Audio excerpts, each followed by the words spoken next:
Hey everybody, welcome to week 2 of the course here. Good to see you again. Got my weekly scenery shot up here. This is a little different. And if you're in both of the MBA courses, you see some of this again. But this is in Okinawa, Japan, back in my Army days, a little base called Tori Station. That's the South China Sea out there. So me and the family got to spend a few years here. I was gone most of the time, traveling around doing stuff. But anyway, this was a little bit of where we were stationed at. So one of my observations, both in these graduate courses and in the undergraduate courses of teaching, is attention to detail. Sometimes like when we're writing, be it a paper, a paragraph, something in a discussion. Attention to detail, and I'm talking about things like grammar, especially that you're at the graduate level. The writing level should be pretty much perfect anymore. So that's kind of what caught my attention, why I thought this might be a good topic to talk about this week. Just attention to detail. One of the things, most of you, some of you may know what this is. Where is Waldo? It's a series. A lot of detail in here, a lot of characters, and the whole object was to find where Waldo was at. So I still haven't found him, but anyway, and my point is attention to detail.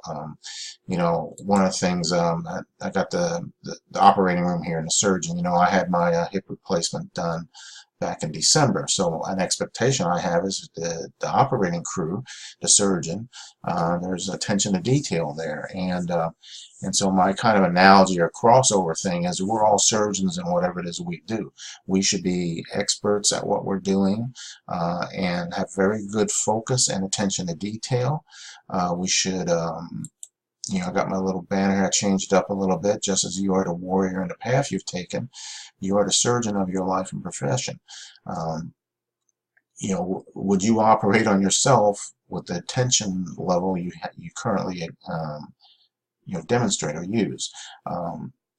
Everybody has jobs, school. You may have kids. You have your morning routine, including your coffee, if you're a coffee drinker. There are certain things there's an attention to detail point there. We don't wait till Sunday to watch the kids or drink the coffee 7 days a week. Most of you've heard me talk about the making school part of what you do every day instead of on a Sunday. You're just cheating yourself. I mean, you're beating yourself up if your way of doing school as you do it on Sunday night. Because you're stressing, you're playing catch up, you're falling behind. And this is a full-time job at the graduate level, and so it's something you do every day. And if you do it every day, it becomes habit, it becomes routine, and it's kind of automatic. But you also get better at that attention to detail and at that focus. So that's my point this week is, be the surgeon of what you do, just like you're the warrior of what you do, and work on that, and don't settle for anything less, because it's only yourself that you're cheating. So, all right. So in the course itself, discussions, great, good interaction in there. The homeworks, what I've seen, good, and if there was an issue, I sent it to you. So I mean, no real problems there. Upcoming week, there's 4 chapters. Business level strategy, corporate level strategy. So you got that, you got different types of strategy. Organizational design. Sometimes companies go through a reorganization, and it's generally because they found another way that might work a little better. You got these 3 moving pieces over here. Well, actually, maybe we don't need those 3 pieces if we use this other piece over here. So I mean, there's just different things, and that's part of what all of you, I mean, being that you're getting an MBA, at some point you're going to be that extra skill, that knowledge, the tools you get out of that, you should be applying those wherever you're working at. I mean, that's one of the people who are going to hire you, or if you're doing your own business, all this stuff you'll be able to apply. All these courses in the MBA program also interrelate with each other.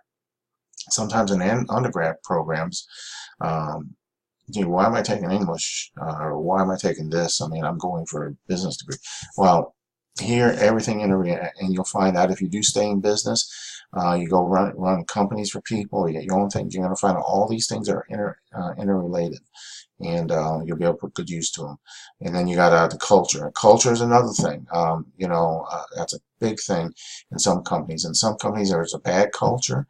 In some, it's very good. So it just depends. But understanding how it works, how it makes a company profitable or not profitable, depending on the situation. There's lots of issues that go into all these aspects here. So okay, so I'll leave that there. As always, if you got any questions or anything, you just get in touch with me.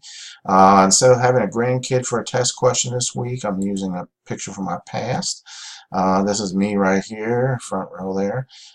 This was in back in my Army days and doing some work in Thailand. And so you can just let me know what I just told you about the picture. And that could be the test question. So, all right. And with that, I'll let you go. I'll put Waldo back up here, if we can find him, of course. But and with that, have a great week. As always, get in touch. 7 days. You don't have to, whenever you need something, let me know. Take care. Bye.